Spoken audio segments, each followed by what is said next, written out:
Hey, everybody, welcome to the Agency Side Podcast. I'm your host, Justin Levinson, and I am here today with Jeff Perkins, who is the CEO of Soundstripe. They are an amazing licensing platform that works with the creator economy and beyond. I'm always excited to hear from people in the music business. Jeff, thanks so much for being here, man. Justin, thanks for having me. Excited for the conversation. Yeah, well, let's get into it. I'd love to just start for the folks who may not be familiar with Soundstripe, if you could give us just a little bit of information on what you guys are doing. Sure. Soundstripe, we are really one of the leaders in music licensing across the world. We have a library of about 57,000 audio tracks that content creators can use in any way they want. So you can hear Soundstripe music in everything from feature films, television shows, commercials, social media ads, podcasts. It's really, the use cases are sort of endless if you need music in your projects. So, we're really proud of what we've built. The company is about 9 years old. It was founded by musicians in Nashville. We have 3 full-time composers on staff, 2 full-time sound engineers who are actually Grammy Award winning. Wow. And every week we're just releasing new music. And we try to have a mix of, sort of tried and true stuff that we know our customers want. And then we also create a lot of music that's really on trend. So customers come to us and they want music that feels like a certain popular artist without having to pay that artist millions of dollars for their specific song. And we have great musicians that can create similar kinds of songs that give you a similar kind of vibe for whatever project that you have. So a great library of music. And then we also give you really extensive tools. One of the hardest things about music for content creators is actually finding the music, right? You have your project you're working on, you go into the library of music and there's, 50,000 plus tracks you have to figure out. We have AI search capabilities. So you just kind of enter in anything from like, I'm looking for this kind of vibe, or I'm looking for Taylor Swift meets Metallica, or I'm doing a project about girlfriends going on a girls trip to the beach. And it'll give you smart recommendations that you can really start your search from. And that really helps get to the right song a lot quicker.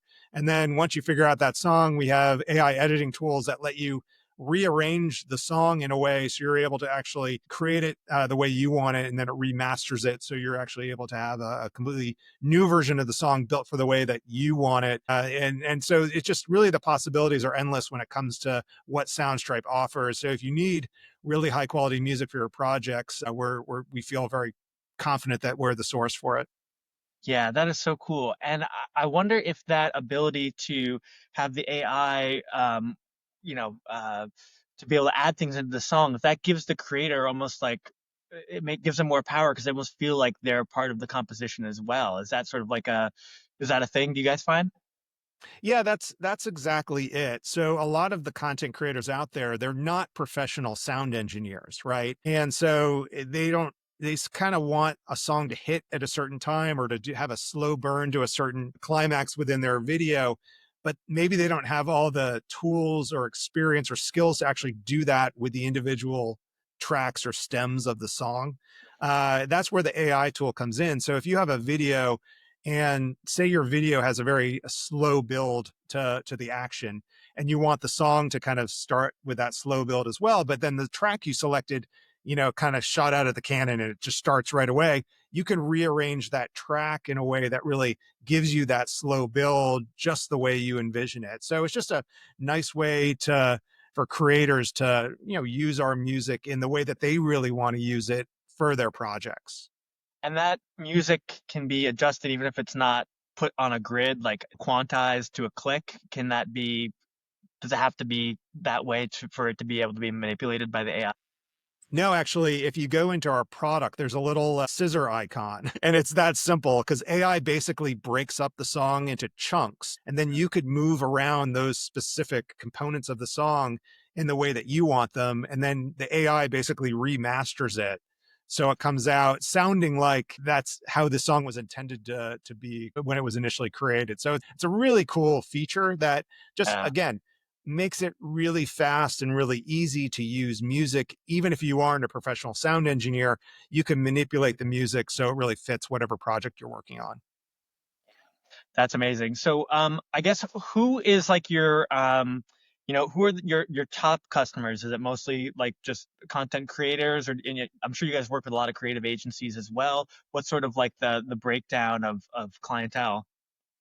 Yeah, it's a pretty even mix. We serve everyone from your individual solopreneur who's just cranking out YouTube videos every day and uses our music in their YouTube videos to major brands. We work with some big global brands, everything from Delta Airlines to Bud Light. We were actually featured in a Super Bowl commercial this year for the Circle water bottle.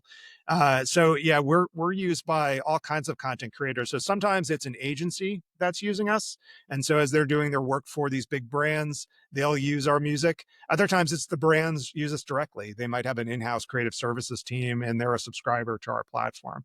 And so, we're serving really any client that needs music, we can serve. But we really found probably with our library is very high quality. And so that's really important because there's a lot of places to get music today that where it's, maybe it's AI created music or it's a lower quality, lower fidelity kind of music. And that's pretty cheap. And so we tend to cater to clients and customers where music is important, where they see the value of professionally created music that's expertly mixed by sound engineers to get that perfect kind of sound. And so that's really, I think, where we're different than a lot of the other options out there, and why a lot of the customers who come to us, maybe they've tried a very cheap option or they try these AI tools, but they realize, hey, this just doesn't sound great. And I really want a certain kind of sound and a certain kind of quality in our project. Creating a film, a television commercial, a TV show, there's so much quality and craftsmanship goes into it. You want that same music quality as well. And so for people that where they care about quality of the music, we really feel like we have probably the best library out there on the market. Yeah, that's a key differentiator.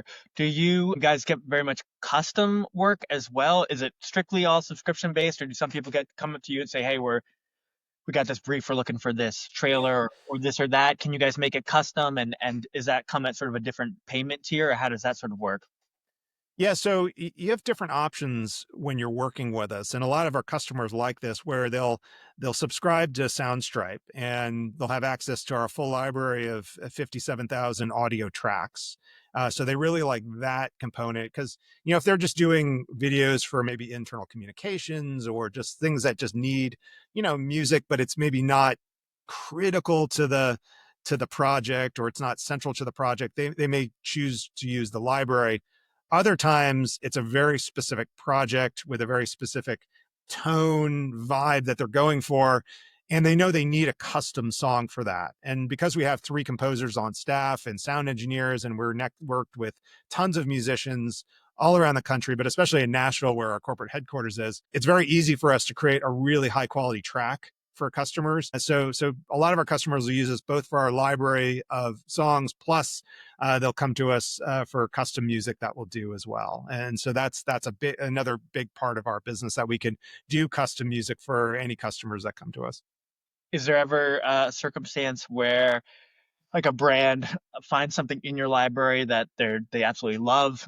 They want that to be exclusively for them, and not have it be licensed to other brands, other places. Can they purchase the exclusive license on a specific track if they want that alone? Yeah, if they want that, we can work with them on that for sure. Either we can create a new track for them that kind of has a similar vibe, but actually is very specific to what they want, or we Yeah. could negotiate so they can use that track exclusively for either, for a certain amount of time or in perpetuity. So yeah, we're very flexible with the way that we work with our clients. It's really whatever you need from a music perspective, we can help you out with. Yeah. And you're an Atlanta guy, Jeff? I live in Atlanta. Soundstripe's headquarters is in Nashville, so I'm back and forth. It's a pretty easy trip up to Nashville from here. Yeah, I love Atlanta. I go there every year for opening day for the Atlanta Braves. Oh, So nice, nice. I love to go out there, and I have a great friend who works for Microsoft, and yeah, it's one of my favorite places to go. They call it, I guess, like Hollywood East, right? Is that that's what at least Yeah, in California we call it? yeah, man. There's tons of film work being done in Atlanta right now. It's a really exciting time to be here. Everywhere you go around town, you just see people out shooting films and television shows, and you see, famous actors all around. So it's a pretty cool vibe. The film industry has really been built up here, though. It's pretty impressive now what the city has become. I mean, I moved to Atlanta in 2007, and it was a totally different city back then. Everything revolved around Coca-Cola and Delta Airlines and Home Depot and Georgia Pacific, these kind of big Fortune 500 companies, and they employed most of the people. Now, between the technology industry and the film industry, it's really become a much more vibrant ecosystem, where whatever you do, whether you want to be in the creative arts or if you want to be in tech or you want to work for enterprise companies, you really can do that here in town. Yeah, it's super cool. I even noticed a ton of just content like creators, out there filming themselves in the park, dancing and doing like all kinds of interesting things. Yeah, it's super cool. Big Atlanta fan. Yeah, maybe you could tell me how, I guess in your personal story, I was sort of like looking back in on LinkedIn and kind of seeing what you actually had a lot of experience working in the creative agency space. It seems like early on in your career you were on the account side. Is that sort of, am I accurate in saying that that's where you sort of got your roots? Thanks for tuning in, folks. This episode is brought to you by Coming Up Creative, a relationship first boutique creative recruitment agency. We disrupt the creative ecosystem by running sophisticated, multi channel campaigns with custom video and voice outreach that actually gets responses. We actively market the agencies and brands we represent to help them stand out to today's industry's top talent, all backed by real human connection and AI powered targeting. If you're ready for a modern recruitment approach, visit www.comingupllc.com and get started today. Yeah, I started my career in New York City ad industry. So I worked at an agency called Saatchi and Saatchi first, right out of college. I had a great opportunity there to work on the Procter and Gamble accounts. So Tide laundry detergent and Cascade dishwashing detergent. And it was funny that I worked on these two like iconic soap brands, all while living in like a 300 square foot apartment in New York City without a washer dryer or a dishwasher. Uh, but it was a great way to start my career because Procter and Gamble does almost everything right when it comes to marketing and advertising. So I feel like I was taught the right way, and that served me well throughout my career. And then I went from traditional advertising to more digital advertising, in the, as tools like Yahoo and Google were starting to emerge, and this whole new ecosystem of digital advertising was coming in. I kind of jumped on that wave. And so I was at a couple of the early digital agencies. And then I went to a large agency where I ran digital marketing for Volvo for some time, which was a great experience. And so, yeah, I spent a ton of time in the agency world, so I really know that. I know that environment very well. And I then became a CMO, and as a CMO, I had lots of agencies working for me. And so, yes, I'm very well entrenched in, I think, the advertising world. Yeah, I thought that was very interesting. And what part of in your career sort of uh like analogous to the or got you into the music sub part of it? Like what's your music background? You know, I'm not a music guy traditionally. Like I love music, I'm passionate about music. I'm actually not a musician like most most of our employees at Soundstripe are musicians. Yeah. Um, I think I've just grown my career more on the business side and the operations side. And so I left the agency world in around 2007. I went client side. I worked at a company called Auto Trader, and then I worked at a company called Park Mobile, and sort of worked my way up to be the CEO of Park Mobile. Park Mobile is the largest parking app in the United States, and I've just become sort of a all-purpose business guy. And Soundstripe was founded by musicians. The three founders are actually still with the business, but they wanted to bring in someone who is more operational focused and to kind of help continue to run the business and to grow it and scale it. And so that's why they brought me in. So I'm not the definitely not the founder of the company, but someone who has a long track record of growing businesses, helping scale businesses, and that's why they brought me into Soundstripe. Yeah, totally. I mean, that makes a lot of sense. Do you have any, if you can share, like strategies or sort of goals that you sort of have in the future for Soundstripe? Yeah, I think Soundstripe has a really exciting future ahead of us. We've grown a lot over the last 9 years. We've got about 47,000 customers that are using the Soundstripe platform. About 1,000 of those are larger enterprise customers, and that's really where we see our ICP fit is with larger companies or agencies where music is very important to the work. I mean, they see the value of the music. We also have a lot of people who are the individual content creators that use our platform as well. But where we see the best product market fit is more in that upmarket customer. And so that's a really big push for us to really get deeper into larger companies so they can use our music library for all the things they're doing. And it's interesting, the use of music is becoming more and more important for these large companies, especially when it comes to copyright laws and securing the rights for the songs that you're using in all of your creative work. There have been some lawsuits recently. Marriott was sued, and University of Southern California, because they had people out there doing social media posts on behalf of the university or social media posts on behalf of Marriott brand, and they weren't paying for the music they were using. So they were doing maybe a TikTok, and on TikTok you can pull in popular music for your videos, but it specifically says on TikTok that it's not for commercial use. So if you're an Uh, influencer using TikTok to make your videos and you're using a popular song, you're going to put that brand sort of at risk. And so brands are sort of catching on to this now, and they're saying, okay, I need to make sure that my influencer marketing strategy and program, I'm giving the influencers the music that they need to use. And so we're working with this major cosmetics brand globally now that uses a ton of influencers across the world.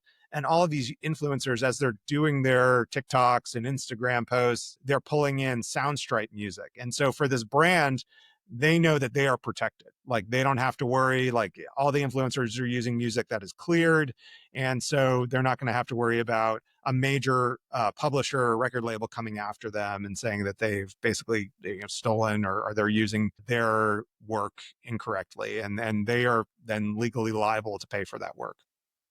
yeah. So because you guys are royalty free for the most part, you've paid for the rights to that music, and then you no longer have to deal with like the back end and all that stuff. It's just ready to go for the customer. Yeah, we own the music. The music is our music. We have composers on staff who create the music. And so everything that's in our library is available to use if you buy it transactionally or if you buy a subscription. So you can use it for any of your projects. So we may try to make it very easy, and you just don't have to worry about it. We have high quality music, tons of different genres. Whether you want something with vocals or something instrumental, we have everything. And so you have a great library that you could then use in all of your creative projects. And again, you don't have to worry about, do we have the rights to use this song in this, for commercial use? When you work with us, when you buy our songs, you can use those songs in all of your projects. So make it very easy. And, Justin, you've probably done this in your career. Like you want to use a certain song for a project. It's really challenging to go, if you want to use, especially a popular song, you have to go to a label and sometimes the artist directly, or if that artist is not alive anymore, you go to their family or whoever owns the catalog. It's really tricky and challenging to go and procure a popular song. And so we give you a library of songs that sound like popular songs, but you can use them in all of your projects. So that's the core of our business right now, and that's really where we're leaning in. The other side of the business that I think is also interesting is we're starting to bring other publishing libraries into our platform. And so, like I said before, it's hard to get popular music licensed for your projects. We're working right now to try to make that a lot easier for content creators, agencies, and brands. And so we're actively talking with a lot of the major labels and publishers out there about bringing some of their music into our platform so that we could then sell it to our customers. So say you have a specific project and maybe you want to use a popular song in it, we will have that song in our library, and we'll have a way for you to actually buy that popular song through us. And then you can use that in your projects. So something that used to be very complicated, we're trying to make that a lot easier for agencies and brands so that they can then use popular songs in their commercial projects. Yeah. No, that's brilliant. How are you guys? How are you? I know you have people that are already that are like full time composers that you guys have staffed. Have you guys? Do you guys have like an A&R team that's also looking for talent outside for other artists to come um into your ecosystem? Yeah, yeah, we have a full-time A&R person on staff actually, and that's what she does. She's always listening to new music, going and finding new artists and trying to bring them into the Soundstripe tent so they'll make music for us. So yes, we're very proactive in going out and kind of understanding, one, studying the trends of where kind of what are the hot music or the emerging music or emerging artists out there, and then also asking our customers, what kind of music do you want? Is not in our library that you would like to see more of, and then going and making sure we have the relationships with those artists so we can bring them in and have them work with our composers on, a variety of different songs. And are your artists typically anonymous once, like the people that have actually created it? Is everything sort of released under the Soundstripe name and sort of the artists are sort of on the DL? No, if you go to our website, we put our artists right up there front and center. And so we love our artists. We want to help market our artists. And we also pay our artists royalties. So as songs are used and we're getting paid royalties for those songs, we will split that money with the artists who created those songs. We like to think we like to say that we're very artist friendly. Being a company that was founded in Nashville by artists, it's very important to us that we're taking care of the artists that are helping us make the music for the platform. Yeah, in a way, it almost seems like it functions as a label in a way. You're sort of releasing the music. You're also sort of representing the artist a bit and they're getting back end royalties. I mean, it's not quite, but it's a similar. You're kind of repping them in a way. Yeah, we are a label. It's not a traditional label though, where you're trying to make these artists famous and get them on tour and do all that. We're a label though for music that you would use in different projects for agencies and brands. And so it kind of a different spin on it. But a lot of artists like this kind of work. A lot of artists have made great careers uh, creating the kind of production music that we sell on our platform. And so it's become a very, very nice business for a lot of artists out there to make this kind of music. It's very hard to become a popular artist today, but that doesn't mean you can't have a great career in music. And doing music for platforms like Soundstripe is one way that a lot of artists could make a good living and be able to continue doing what they love. In terms of when you guys are when you're hiring artists, is it typically in a like a bulk, like you're looking for like 7 or 8 songs that are fitting a mood? How does that sort of work for you? It really just depends on what gaps we're trying to fill in our catalog. So one of the things we're hearing from our customers a lot now is that they want more and more songs with vocals in them. And so that's a big change for us because we've traditionally done a lot of instrumental and now we're doing a lot more vocal work. And so you need a different kind of artist that will do the vocals for you. We're doing more hip hop and rap. And then we're doing a lot more international. We're hearing from clients that they want maybe a Brazilian flavor or an Indian flavor to the music that they're looking for. And that's really fun for our A&R team because now they're looking globally at like what artists can we work with and partner with. And as far as how much we work with the artists, it just depends. Sometimes we'll do just one song. Sometimes we'll work with artists. Some of our artists have been with us for many years, so it just depends on what the need is and what kind of relationship we could build with the individual artist. Yeah, that's super cool. I guess on a personal level, what kind of things do you like to do outside of the work? What are your personal hobbies? Um, so I'm a girl dad. I have two daughters, ages 14 and 17. So a lot of my free time is going to their activities. One's a competitive dancer, the other does volleyball and golf. And so I spend a lot of time, going to, high school or junior high school type activities with them. So that's a big part of what I do. I'm also a huge Bruce Springsteen fan. So I've been to 34 Springsteen shows. So I'm always looking to go to my next one. And then I'm kind of like midlife crisis mode right now. So I've taken up running marathons. So that's like sort of my new passion. So I ran New York City Marathon 2 years ago. Last year I ran the Washington D.C. Marine Corps Marathon. This year I'm running the Chicago Marathon. So very much into health, wellness, fitness, and also I have the full Peloton suite of bike and treadmill and rower in my house. And if anyone wants to ride against me or run against me, my leaderboard name on the Peloton is Bald Guy. So you could come, take your crack at racing the bald guy. That's awesome, man. Well, I have two girls as well. One's 3 and the other one is 6. So I'm wondering, were you able to be active when they were like that age? Were you this active? Were you in terrible shape like me when they were 3 and 6? And do I have a chance to be in as good of shape as you when they're 17 or whatever? It's I've gone through different phases in my life with like health and fitness and wellness. I think when I was young, I was a basketball player and I was always, just super skinny. And then when I got into college, I stopped playing basketball. I gained a lot of weight. And I came out of college and I was just not very healthy. I was living in New York City. I was probably doing takeout almost 7 nights a week. And so I kind of was a little chubby, and it was really when my first daughter was born, actually, that I was like, I kind of want to get fit. I started, thinking about, I want to be around and I want to be an active, healthy, high energy dad. And so at that point, I started doing these fitness boot camps. Sometimes you see these lunatics who are out in the neighborhood, like at 5 a.m, running laps and doing push-ups. So I was doing that for a while.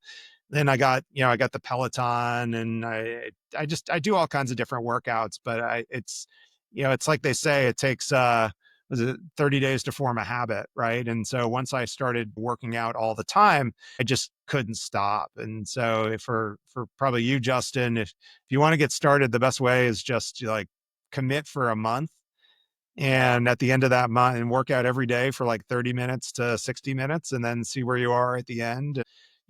My guess is you'll probably get, once that habit is formed, it's kind of hard to break. And you're like, all right, how am I going to get my workout in today? And so, yeah, I think it's important. But I've really found in my life, in my career, it's sort of been an unlock for me. Like, I think if I'm staying fit and healthy, I'm a better dad, I'm a better boss, I'm a better executive, better person overall. So it's very important that I can get my workouts in every day and I'm staying healthy and fit. And I think the benefits have been just kind of life changing for me. And so I highly recommend anyone, if you're kind of thinking like, I can't do that, there's always 30 minutes to carve out of every day when you could do something active. And whether it's, you don't have to do crazy stuff. You can go on a walk. You can go do, some cardio, some weights. But I always encourage everyone, like, spend time every day taking care of yourself, because it's super important for your overall, your physical health, and then also your mental health. Yeah. Well, I think that's really fascinating. And I think um knowing that what you've done in your career, sort of working your way up all the way to being a CEO of a really established company, um, I think people kind of want to know what that secret sauce is. Like, what is keeping your mind clear? What's like getting you up in the morning? Helping you sleep better at night. So yeah, I am definitely heeding some advice here about getting into some better shape. I have a tendency to get in a groove for a minute, but then I'll get like sick or something, and then I'll be like out for 2 weeks, and then I'll have to get back into the gym. And so I'd like to get to be more consistent. I think that's what I really need. But I actually used to be an athlete as well. I used to be a sprinter, believe it or not. I ran in college as well. Ran the 100-meter dash, 200-meter, Oh, four wow. by four, 4x1. Um, Grew up in Vermont. I was really fast for Vermont. Like as fast as you can be in this state. But outside of Vermont, people, if you look at the folks that are in high school that are running 100-meter dashes in probably Georgia, or big places, my times would not have held up very well. But I think part of my, I am I'm an avid learner, and I'm a very hard worker, and I'm very competitive. And I think a lot of that comes from when I was involved in athletics. And I do know how great how clear your mind can be when you are really, when you're really sweating it out and keeping your body in good shape. So um, that's Yeah, some you great you stuff. that's exactly it. I mean, you read, there's a lot of research studies out there around links between physical fitness and business performance. Because I think about it as it's being a CEO, it's super stressful, right? Like, every day there's something that is probably going wrong or some issue that has to be resolved or just pressures of, growing the business, driving the business forward. And, having an outlet where you could, make yourself feel better, both physically and mentally is really important. And for me, that's always been exercise. Like I finish a run or I finish a ride on the Peloton, and just I always feel better than when I started. I've never finished a workout and said, "Gosh, I wish I didn't do that." Yeah. Right? It's always the opposite. It's like, "Oh yeah, that was. I'm really glad I made the time." Because a lot of times when I get on, the bike or when I'm start the run, I was like, "Oh, I really am not feeling it today. I really prefer not to be doing this." And then at the end, I'm like, gosh, I'm really glad I did that. And you just kind of have to force yourself for a bit until you form that habit.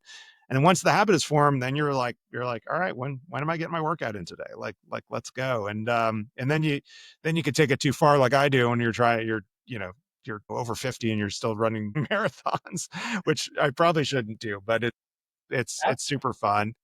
Yeah. Yeah, the thing that really I think is important though, especially from a fitness workout perspective, is to like set a goal or sign up for something. I always found like signing up for a marathon is sort of or a 10K or a half marathon, whatever you want to do, or an adventure race or something.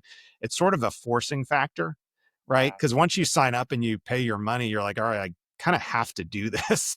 Yeah. And it really motivates you to get a training plan together to make the time. So if you're struggling to kind of make the time, sign up for a race or sign up for some kind of activity that's going to force you to kind of get ready and to train. Yeah. And that sometimes really helps. Like when I signed up for the New York Marathon, it was my first ever marathon. And I was like, I got to do this. I mean, I signed up for the thing. I can't, like, not doing it is really not an option. And so you just have to really I think that's sort of a kind of a hack, is sign up for something, because that'll get you kind of, kind of force you to get your act together and to make the time to prepare for the race. That's it, Jeff. I'm signing up for the New York Marathon right now. There you go, man. I don't know how you did that. That is a lot. I mean, that's really training. If you're gonna run 20 odd miles, that's not a small feat. Yeah, it's very intimidating from the outside, but once you start doing it, you realize, okay, it's not that big of a thing. The hardest thing about the New York training for a marathon is that it kind of wrecks your weekends. So, because usually your long runs are going to be on a Saturday, that means you really aren't going to probably go out on Friday night, and then you're going to be wrecked on Saturday night. So you kind of lose your weekends for a couple months. Yeah. But it is worth it. I mean, it's so fun when you are there with 50,000 people, and you're running and everyone's out there cheering for you. I think the New York Marathon was probably it's probably the closest I've ever felt to being like a sort of a professional athlete, because you're there and there's crowds everywhere and people are screaming your name, and it's a really just special experience for someone who's just kind of like an amateur athlete to be a part of. And very, very emotional. You see people just crying as they're running, and it's a really cool thing. Now, you don't have to run a marathon. I mean, for some people, their marathon could be a 10K, or it could be a trail run, or it could be a triathlon kind of thing. There's plenty of ways for you to sort of get your fix and do these races. But I think it's really a fun thing to do, and it's very rewarding at the end of all the training to be able to get that medal and celebrate. And it's a really cool thing. I love it. Do you are you a reader, or do you have any like sort of any books that you really suggest, or maybe mentors that have sort of guided you? I'm kind of curious on that front. Yeah, I read a lot. I actually have a book too, if your readers Really? Yeah. Well, let's plug plug my it. own book. Yeah. For sure. Yeah, a couple of years ago, I wrote a book called How Not to Suck at Marketing.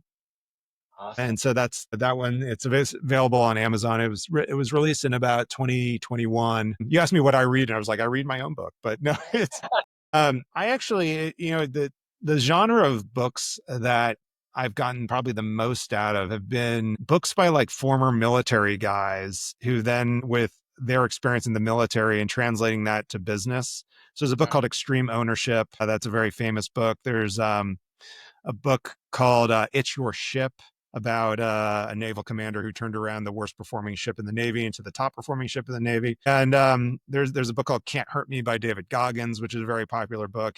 He was in the military. It's not all about the military. But I find sometimes like the leadership lessons from these military books are very inspiring to me in the way I think about my career and the way I lead my teams. It's just a lot of great lessons from the military that I think can be taken into the business world. And so that's usually the genre I look at, which is kind of weird because I didn't come out of the military at all. I really appreciate sort of the training and discipline and leadership skills they instill in military leadership. And I think there's a lot that business leaders can take from there and adopt in their companies. Yeah, no, that's genius. I really appreciate that.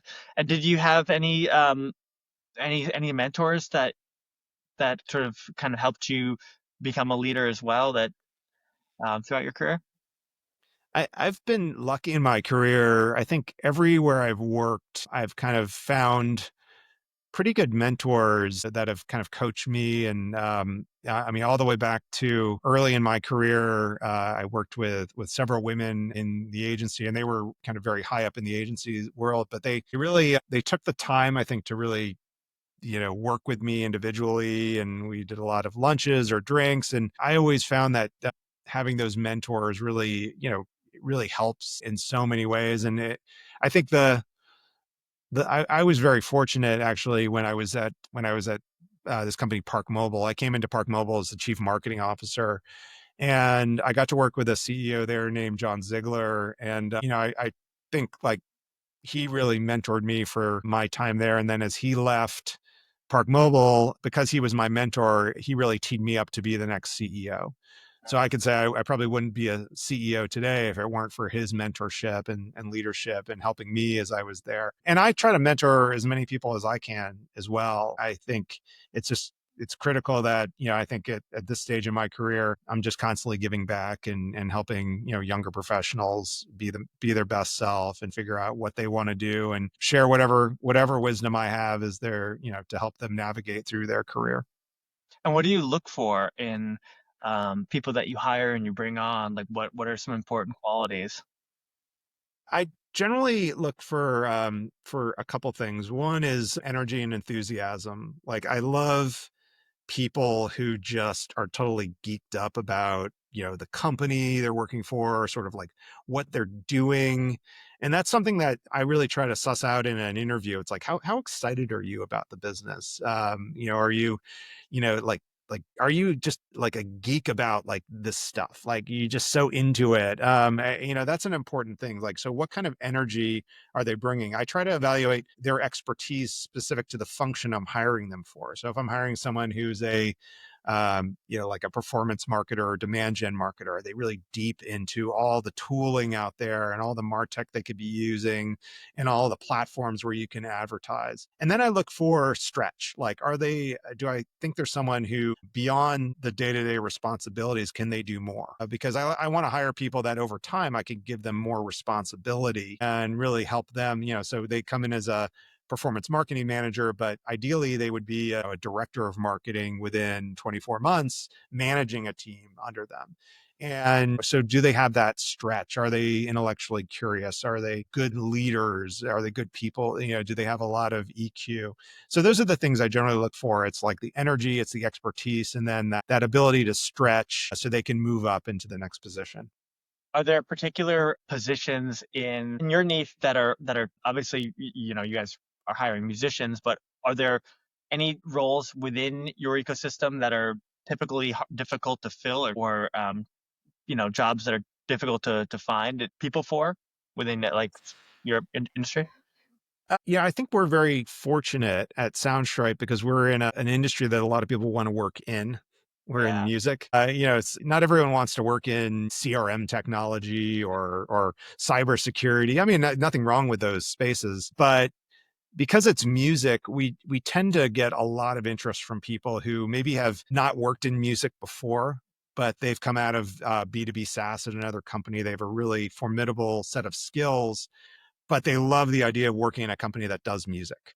Totally. And so, we just had a couple of roles that were open, and I couldn't believe how quickly we filled them. Just because, we're kind of a company that if you want to work in tech, we're a great tech company. And if you want to work in music, we're a great music company. And so those are having kind of those two components to the business make it, I think, fairly, I don't want to use the word easy, but it's probably easier to recruit for than maybe companies that are in less sexy categories Yeah. overall. But yeah, we've been very fortunate. I've also, we just hired two people that I worked with at previous companies. And so that's another part, I think for leaders, you want to, stay connected to people that you really liked or, that were, very talented in previous companies, because you never know as you move to different places, who you could bring with you and who could be a fit at your next company.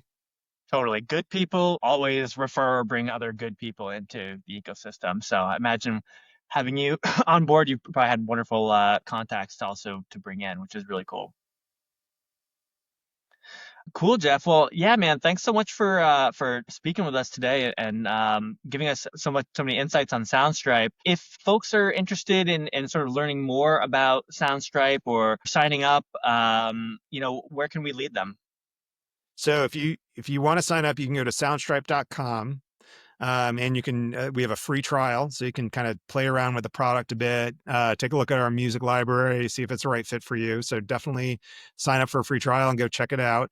And if I could help you in any way, or if you need custom music or anything, please reach out to me on LinkedIn. That's probably the best place to get a hold of me. So just Jeff Perkins on LinkedIn. I post a lot there, so I'm pretty easy to find on LinkedIn. So, but connect with me. I'd love to hear from your audience, Justin. And if we can help anyone with their music needs, do not hesitate to reach out. Totally.